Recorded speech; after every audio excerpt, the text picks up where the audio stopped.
It's really cold in the studio, so let's get fucking rolling.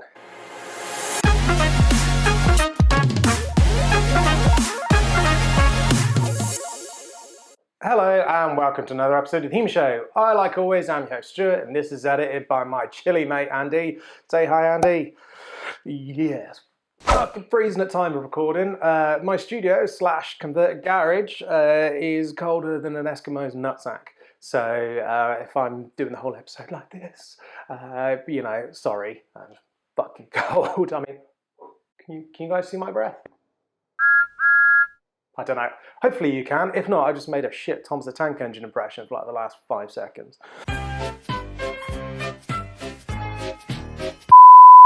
Right, anyway, new episode. Gear review time. Another review. We did the Sigi Saber maybe last week. I don't know. It might be next week. Who the hell knows? Andy decides the release schedule. Spoiler warning, Sigi Saber next week if it's not already been up. This week we are reviewing the Black Fencer Velox. Like always with a good review, I'll give my quick thoughts on this sword, then I'll dive into it and then do a little digest. So, summary, what do I like? Oh, what are my thoughts on this?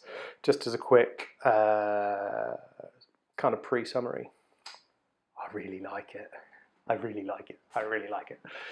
So why do I really like it? So this is the Velux. This is the side sword from Black Fencer, part of their steel generation. This is 190 euros from Black Fencer. The blade length is a whopping 93 centimeters. The handle is 8 centimeters. The weight is 1,100 grams, and the flexibility, fucking high. So those are the raw stats on it. Why do I like it? I mean, it's a pretty size sword for a start. So, tip to ask again, like always, take the tip off. Giggity, giggity, giggity, giggity. It's a spatulated tip. Ish. I mean, it's a pointy tip, ain't no mistake. But it is technically spatulated when you get to it. I can't imagine there being a bloody competition that will allow this as a tip. As a club leader myself, I'm not entirely happy with this tip. So, I mean, I was just using it for practice last night. But yeah, I would always have a tip on it. The tip like this, I would not say is sufficient for it. You would need some sort of permanent fixing on it. I've seen a lot of people use bullet casings, things like that. Not so easy to get hold of in the UK. White Morph is always a good option, but you know, training, this would be fine. Anyway, just quickly yank my tip and then get back to it. So the blade, lovely, really, really nice. It's incredibly narrow at the foible. It's a very, I mean, from this point of the blade, it's still quite flexible. So the blade is very, very flexible. I think part of the reason why I like this quite so much is I am an epéist. It's my first and foremost. It's what I did for years before coming to HEMA. And this just feels like the epéist of HEMA swords. The movement is exactly the same. It's very, very similar to épée. The length is quite similar. But what I really like about this, again, I always compare variant swords to Covetin. It kind of feels like Covetin is de rigueur at this point in time. But this is a longer blade. This is a much longer blade. I think this has got 4 or 5 centimeters on the Covetin side sword. This thing is an absolute sniper of a side sword. I've fought with this one quite a lot now, as you can tell. It's not in the nicest possible shape. But every single time, I've just been able to increase my distance by a step, essentially, and I'm so much further away. I just passive-aggressive hits, stop hits all the time. Just, you know, here, bang, hit, done. I mean, it's just a cracking sword, and it loves a good fight, this sword. The movement of it is very fast. The weight is all down this end of the sword. I mean, we do the old balance test. You guys know that I hate that bullshit, but it will give you a good idea. I mean, look at it. We're here, and the balance is here. There's so much. Bear in mind that the blade is bloody long for a side sword. Everything, all the weight is in the hand. You know, a huge portion of the weight is in the hand, and that just makes the tip rocket fast. Just the tip, just for a second. just to see how it feels. It loves to disengage. If I was to summarize this sword as a style of fighting, this is a second intention beast. Get that primary thrust in there, trigger their reaction, their parry, round and hit, or disengage, thrust, whatever. But this is a second intention monster. This loves to move off of that first line. One of my favourite things at the moment is a kind of a slightly false cut to the outside. 'Cause I'm a lefty when I fight. Slightly false cut to the outside as I go to parry, cut over and in to the other side. If you miss the cut, renew, tip. But it just loves to move. This sword loves to move. It's really, really nice. So the blade is just rapid. It is soft. It is very flexible. So to a certain degree, it feels safe. But it is a soft blade. So like fencing swords, you will get a little bit of a perma bend eventually, either left or right. Look after the blade. Really look after the blade. This blade will not suffer fools. So this is absolutely not a first side sword. This is a side sword to get when you know you like side sword and you know how to fight it. Because the blade is so much softer, because the blade is a little bit more delicate, if you're not used to side sword and the distance required to fight side sword, you will fuck the blade. If you attack too deep, you attack at a distance, you will just crunch in too hard on it and bend it and then really, really damage the blade. So this, get that tip back on there. Looking after the blade, he says, stabbing the fuck out of the wall. This is an experienced side sword fighter's sword. You need to know how to work it. So if you're looking to get side sword for your first one, it isn't for you unless you've got ball of money. The quillons, a little bit longer as well, really nice. But with longer quillons comes that problem of catching on the back of the wrist. But this really doesn't do it. I have chonky gloves when I fight side sword, and I really don't find myself getting caught at any point on here. You really have to bring it back to get any sort of contact.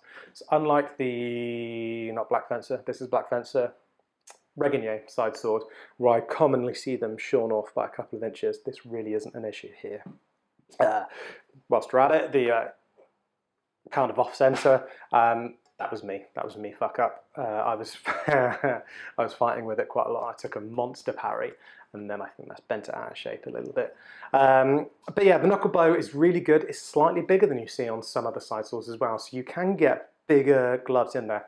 Not huge. You're not going to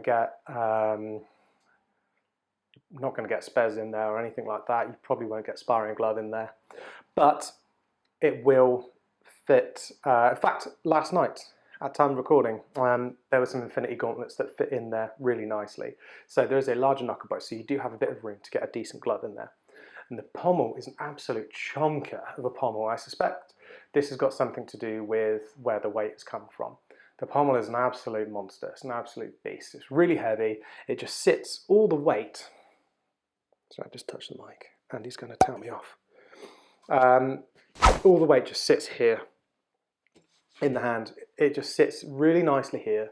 And what happens is just means that the fingers, essentially, move the tip out of the way of the camera, the fingers are free so you can get a really fast disengage and that second intention on it.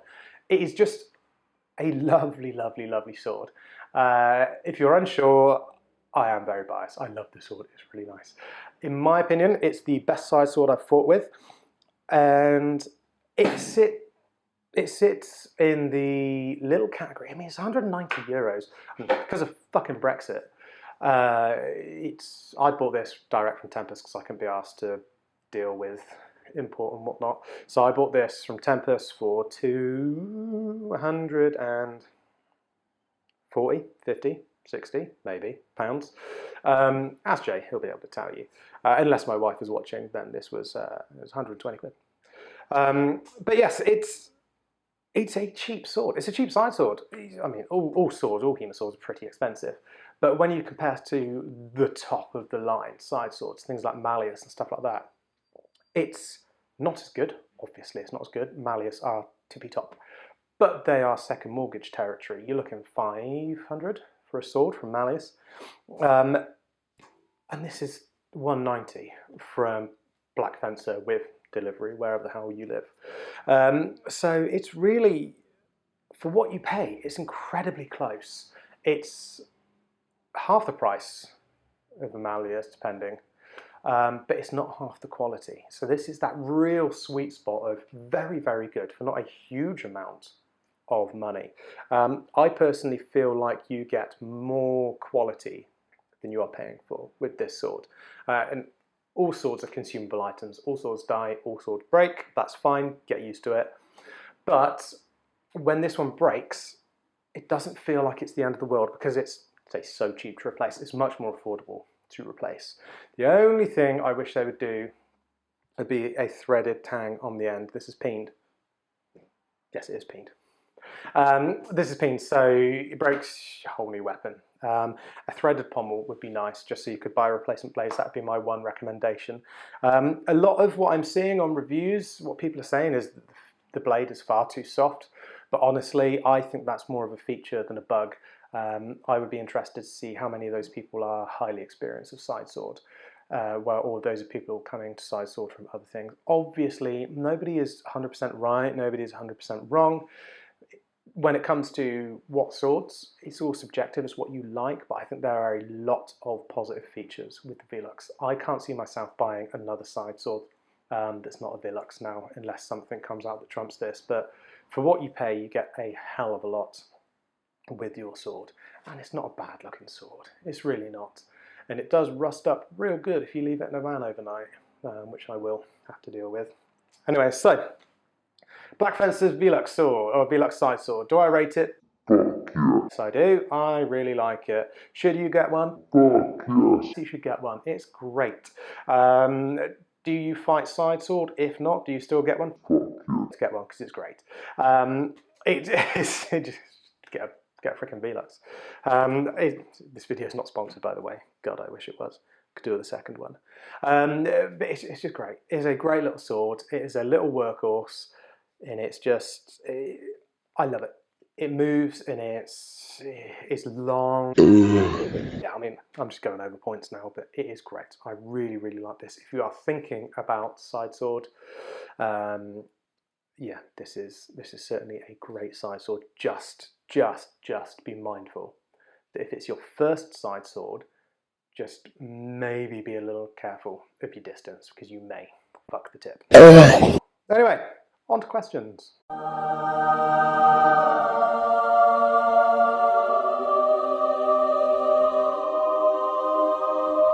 Okay, so today's question actually comes from a friend of mine. This was a 3-pint conversation that I had. So cheers, Kai, for the message, or the conversation. So what, in my opinion, is the difference between a coach and an instructor? And the reason why this question kind of stuck in my head is because I've been networking a bit more this year. I've been a bit lazy on that front, really. In a lot of other clubs, there seems to be this very clear divide between coach or instructor. Like, some clubs have instructors and they make a point of having instructors, whereas some clubs have coaches and they make a point of having coaches. What is the difference between a coach and an instructor, and what's the benefit of one over the other, if at all? Honestly, the difference, the pedantry of club owners, really, if I'm being entirely honest. They're the same role, same thing, do the same thing. However, if you really had to push me for an angle on it, I would say an instructor teaches, they instruct. The clue's in the name. Whereas a coach is much more broader than that. A coach looks after, mentors, they bespoke design a workout, a lesson plan. A coach looks at everything that a fighter can have, whereas an instructor will just teach an allotted skill. That's my opinion anyway. It's kind of, instructors will just say you got, okay, right, fine. Say you got a lesson plan, and you're doing a lesson for a group of 5 people, whatever the fuck, numbers aren't really important. An instructor will teach the lesson plan. Lesson plan is finished, instructor is done. A coach will teach the lesson plan. A coach will notice what the people are doing. If someone's doing something slightly differently, a coach wouldn't go, no, that's wrong, do it this way. A coach might go, okay, I see what you're doing, let's get a little creative. You naturally lean towards this, so rather than doing it this way, Do it like this, work around it, play to your advantages. So a coach is much more creative, much more one-on-one based. If I'm being really specific, I would say a coach, just in my head, is better or one level up from an instructor. Instructor is much more cause, effect, teach, deliver, whereas a coach is much more support, notice, digest, kind of just on a much broader scale, doing everything. So honestly, really, it doesn't really matter what the fuck you call yourself. I don't care. I'm a coach just because I was a fencing coach beforehand, and that's what fencing has. Fencing has coaches. They also have masters, but you know, if you call yourself a master, I think you've got wider problems. But yeah, I think really, it doesn't really matter. Call yourself whatever the fuck you want. Call me Susan if it makes you happy. Don't care. But if you were to push me, I would say a coach is much more nuanced, is probably the word I'm looking for. Much more nuanced advice, much more tailored to the individual. The creativity of problem solving. You would go for an instructor to be taught a skill. You go for a coach to be honed that skill to perfection. That would be my angle on it, but honestly, it doesn't really matter. But that's just what I think. Anyway, interesting question. I hopefully catch you guys next time. Bye-bye.